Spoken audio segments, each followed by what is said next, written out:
25%. You mean to say the 8 goes to 18%? If let's say it goes to 30%, the margin is going to be 28%. Not happen. In fact, in that case, if the firm reaches 50%, the profit margin will move to 100%, which is practically impossible. Correct. So this is what is the correct finding of that study. For every 10% increase in market share, your net profit margin increases by around 5%. Okay. Another thing about the fiscal responsibility before we move on further. In fact, I myself had done a study of the mission statements of 69 of the Fortune 500 companies. 69 of the, actually it is very difficult to get the mission statements of all the 500, so I could manage to get 69 till now. And you'll be surprised to see that 90% of those, right, mention profit, growth and financial sustainability as a part of their mission statement. And probably the other 10% have not mentioned it because they have understood that financial integrity is taken. It is understood that financial integrity has to be there. So that means almost all the business firms, right, has to have fiscal responsibility as the primary responsibility of the business. Now, what makes us get maximum or above average returns? Right, a Me Too kind of a firm can never expect a above average return. For that you need to have a competitive advantage. Correct? And the competitive advantage can be created either by differentiation or by cost leadership or by quick response. Now here many of you may argue with me that it is focus and not quick response. Many of your strategic books will tell it is focus, isn't it? I'll tell you what. Can you explain me what is focus exactly? Product differentiation understood, right? Installing unique features in your product by R&D or innovation or whatever you say, isn't it? Cost leadership says I am the leader in producing the lowest cost producers, right? So I am going to have a huge volume and each volume is going to contribute and that is how I am going to make my money. For example, Reliance Industries Limited. Today, in that refining business, right, the measure of profitability is something called refining margins. Converting crude to finished products, a petroleum product like diesel or petrol or polythene or whatever it is. There is something called a refining margin. Got it? Reliance, by virtue of its sheer size of the plant, right, their refining margin is the highest in the world. That means for every barrel of crude that they refine, they get the maximum margin out of it. So refining margin is the highest for Reliance Industries Limited in the world. No other company has been able to match that. And if you are enjoying the highest margin, for every barrel if you are paying higher, more barrels mean more margins mean more profit. And if you see Reliance Industries, quarter on quarter, every quarter you can study it for the last 15 years. Right, always there has been an increase in their net profit margin, always, because they are refining more and more. Correct? Focus, in some of the books it is written that the firm focuses its attention on one particular niche area, isn't it? Now, don't you think I can club that with differentiation? A niche product, is not it a different product? Yeah, you can club. Isn't it? So instead of niche, instead of focus, I have deliberately put it quick response, because quick response is one competitive advantage, right, which can make a firm rich. I'll tell you. Suppose, I'll give you a real life example. 18th evening, right, I lost my mobile phone. I was traveling by metro and in Kashmiri Gate somebody stole it, took it away. 20th early morning I had to catch a flight to Bhubaneswar. The flight was at 6:10, that means I must leave my home by around 4:30. And in between I have got only one day. 19th evening, 18th evening my mobile was stolen. 19th is the only day that I have. 20th morning I am going out for 5 days, and I cannot go out without a valid mobile phone, isn't it? And that to my own phone, because my family need to contact me, and my business associate need to contact me, and so on and so forth. So what is the option that I have?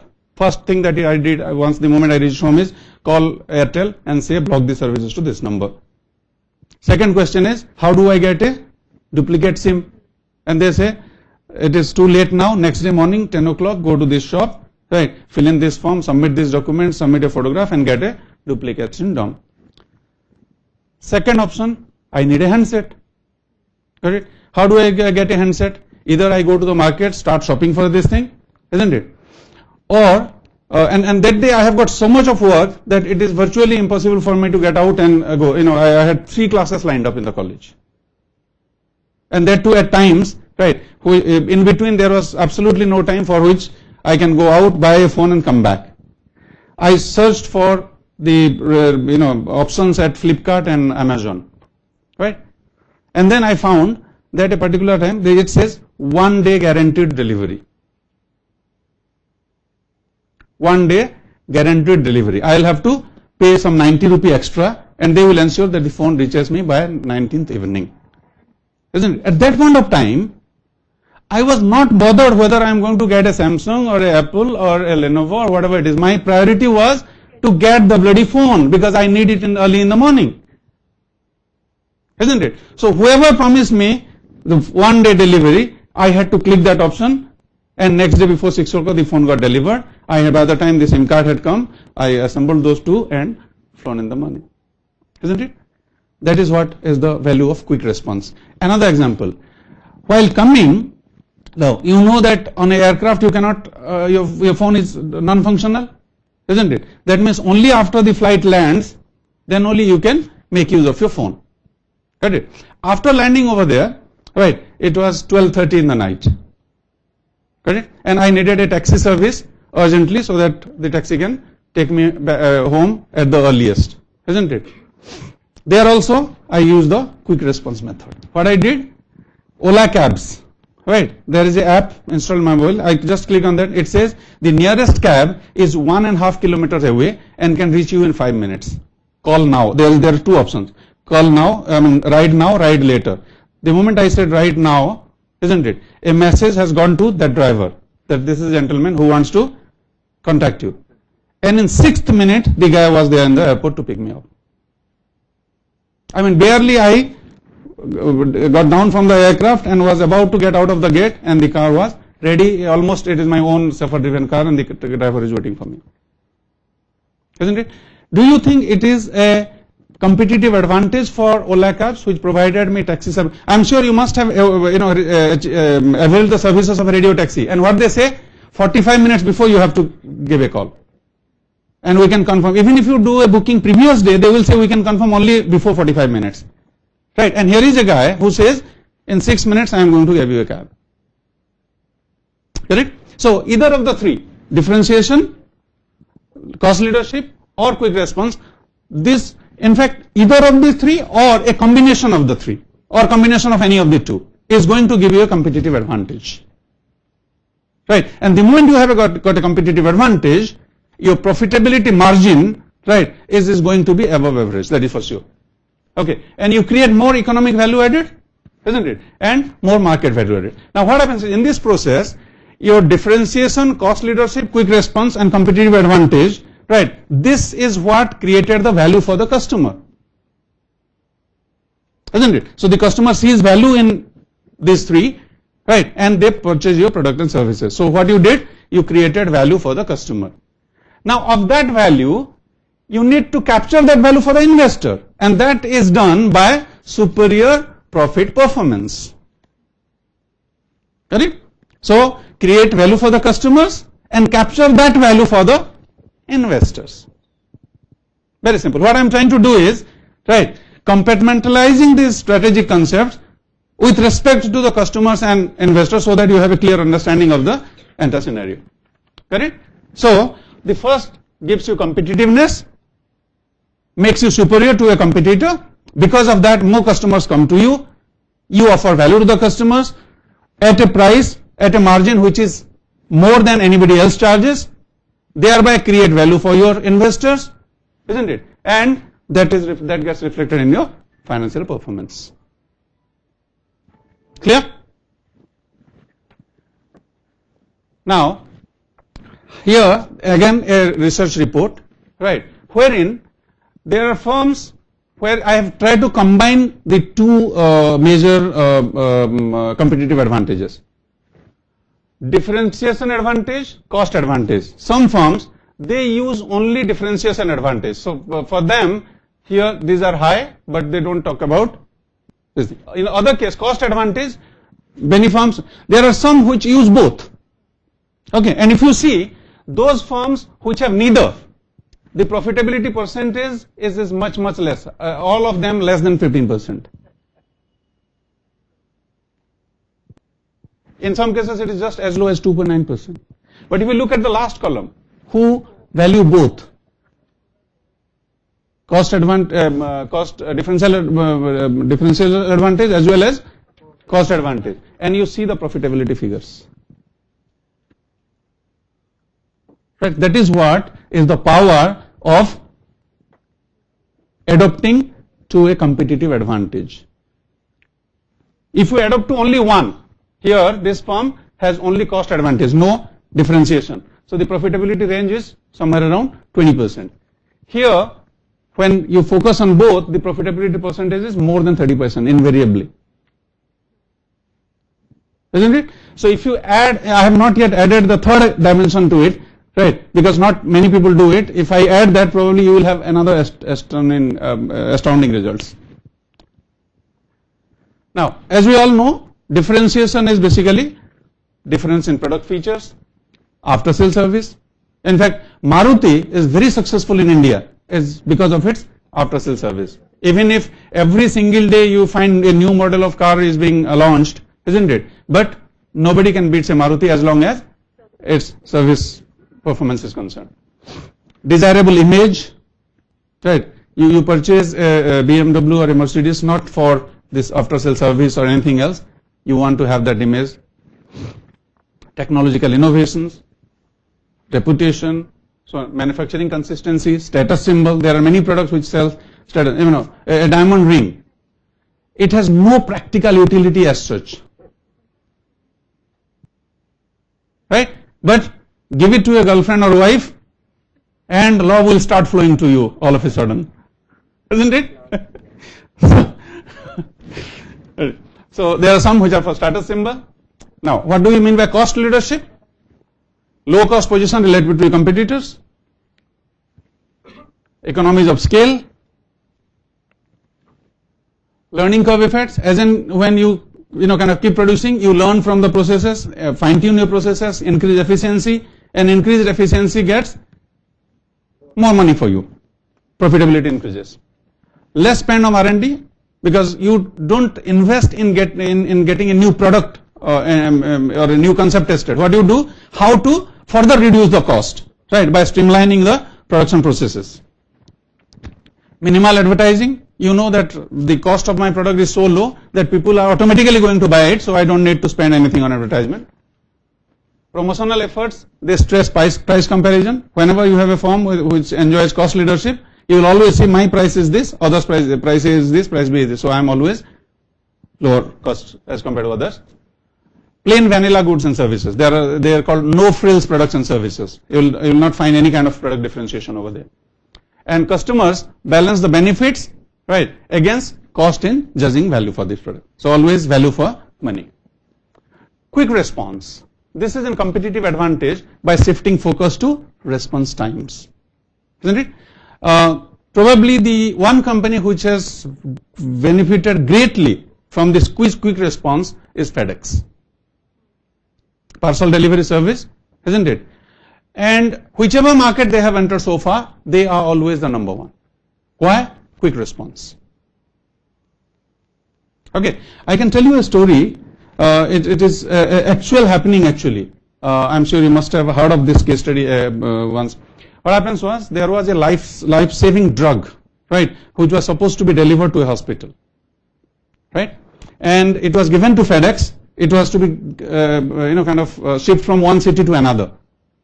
So the flight, I mean, take that delivery from the medicine store, shipped it there, the flight landed over there in the destination city, and a boy was there, courier boy was there, who collected it from the airport parcel office and was traveling to the hospital where the patient was situated.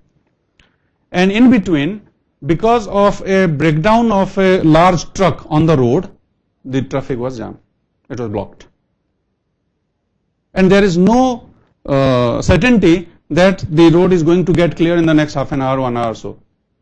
And the deadline that was given is, if the drug does not reach the patient in 6 hours, the patient is going to die.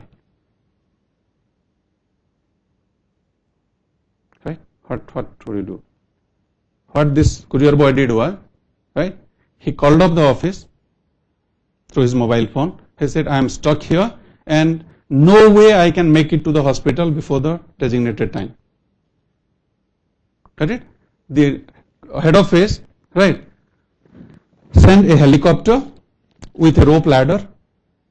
The helicopter hovered around him, dropped that rope ladder. The courier boy, along with his motorcycle, were lifted by the helicopter. The helicopter went to the hospital. On the roof of the hospital it landed, and the delivery was given to the patient at that point of time.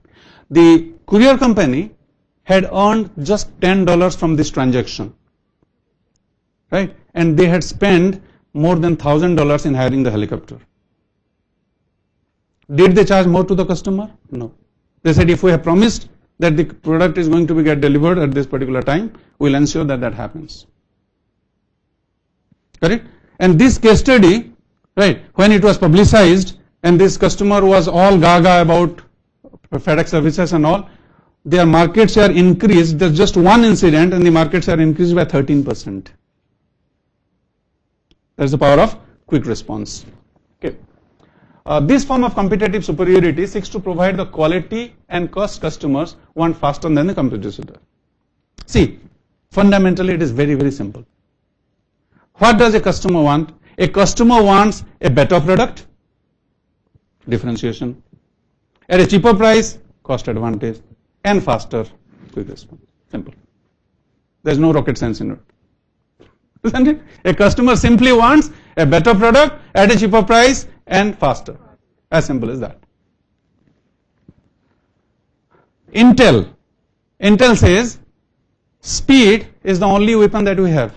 And today Intel enjoys almost a monopoly, isn't it? More than 90% of the computers are fitted with Intel chips. Hardly 10% has been kept for others like AMD and Athlon and whatever it is. I don't know.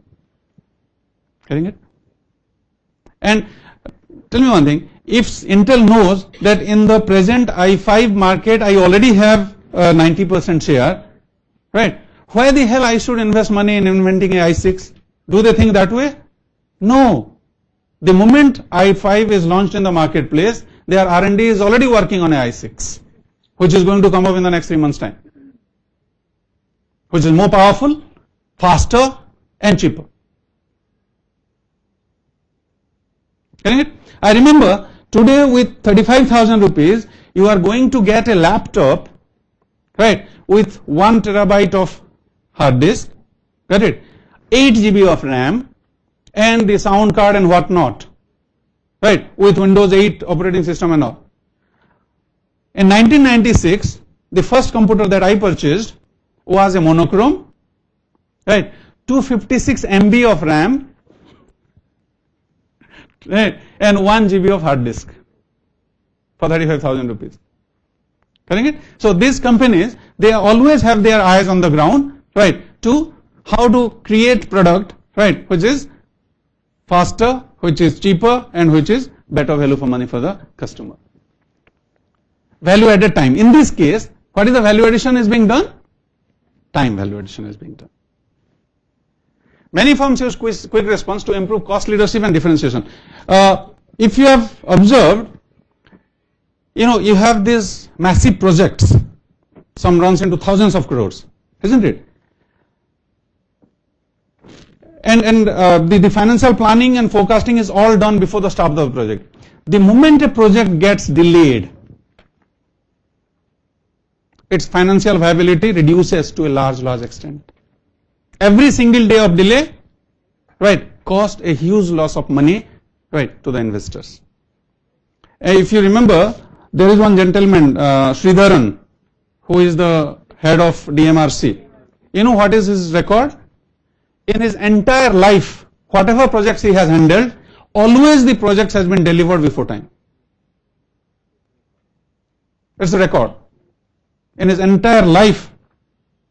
In fact, when the DMRC project was being discussed, that time Sridharan was the CEO of Konkan Railways. Konkan Railways is the Mumbai-Goa railway line. Correct? So Madanlal Khurana was the Chief Minister of Delhi at that point of time. So he got to know of his reputation that this is a man, right, wherein his entire life no projects have been delayed for him. And Madanlal Khurana said he is the right guy for this kind of a thing. Before signing for DMRC, Sridharan said, I have got 3 conditions. And if the government of Delhi is going to give it in writing as a part of the agreement, then only I am going to take charge. What are those 3 conditions? First, no interference from any politician. And if you see, no politician ever interrupts in the affairs of DMRC. Even Prime Minister cannot do anything about it. Got it? So his first condition is no political intervention. Second, he says all the clearances, whenever I need a clearances for a patch of land, the government is going to get the clearance to me. And third, whenever I require whatever money, it should be available in the bank account. Normally no government will sign on this kind of a condition, but Madanlal Khurana did and got him in, and you can see the results today. Correct? So quick response is a very, very huge asset for project management. Now, all this discussion brings us to what we know as architecture of strategy. What is it? Financial performance in the form of economic value added, in the form of profitability, growth, or financial risks. Now, this is what every firm's purpose is. Every firm's purpose is to ensure financial performance, a very strong financial performance. How it is going to happen? It is going to happen through competitive advantage. It could be differentiation, low cost, or quick response, or a combination of these 3. How we are going to get this? How does a firm is going to get one or more of these 3 factors? There are 2 ways of it. First one is structural positions. That is the Porter's 5 forces.